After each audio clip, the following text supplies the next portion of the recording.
ini saya rasa isu yang sangat penting tentang supervisory authority dan bagaimana kita mencapai kompromi, ya, atau mencari terobosan dari perbedaan posisi antara 8 fraksi di DPR, ya, berhadapan dengan pemerintah plus 1 fraksi di DPR.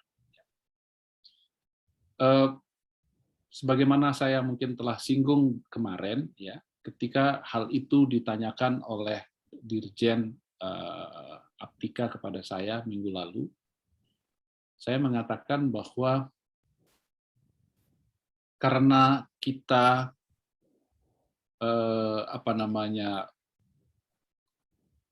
pemberlakuan Undang-Undang Perlindungan Data Pribadi ini berlaku baik bagi sektor publik maupun bagi sektor privat, ya, maka memang betul diperlukan satu supervisory authority yang independen.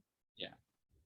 Kalau itu berada di bawah Kominfo, apalagi hanya eselon 2 di dalam Kominfo, ya, secara sumber daya, secara kompetensi, secara profesionalisme, secara independensi tidak memenuhi persyaratan.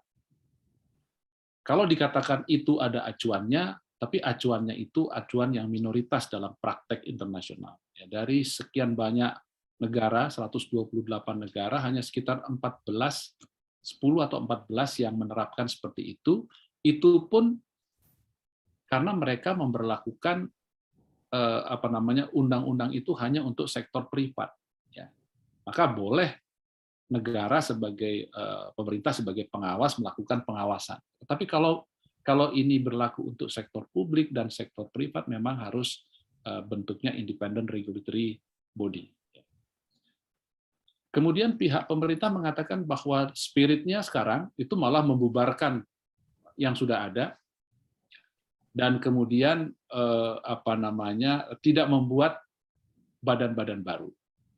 Kalau spiritnya seperti itu, maka sebetulnya ada jalan keluar, dan jalan keluar yang ditawarkan sebetulnya adalah memperluas, ya, kewenangan daripada Komisi Informasi yang sudah dibentuk berdasarkan Undang-Undang Nomor 14 tahun 2008 tentang keterbukaan informasi publik, juga untuk menangani hal-hal yang terkait dengan perlindungan data pribadi. Ya, meskipun antara informasi publik dan data pribadi ini memang dua hal yang agak berbeda, ya, dua sisi dari satu koin. Yang satu sifatnya minimum disclosure, yang lain sifatnya maximum disclosure.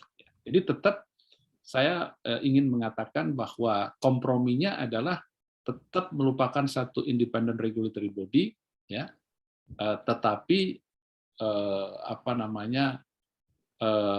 tidak dengan cara membentuk badan baru, tetapi memperluas komisi informasi yang ada.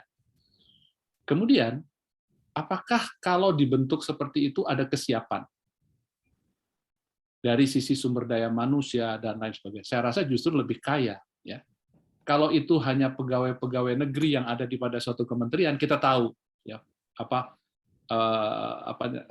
cara pengembangan cara pengembangan karirnya, career development path di ASN itu kita tahu tidak bisa.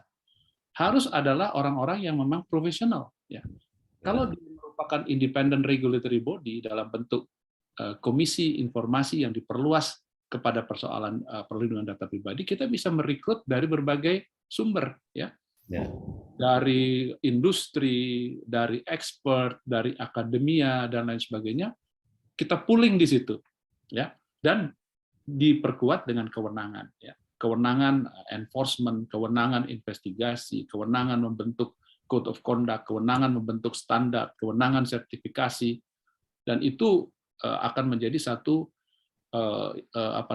regulatory body yang kuat dibandingkan dengan itu hanya ada di bawah eselon 2 dari satu kementerian yang kita tahulah kapasitasnya seperti apa. Kalau boleh saya menyatakan itu secara terbuka.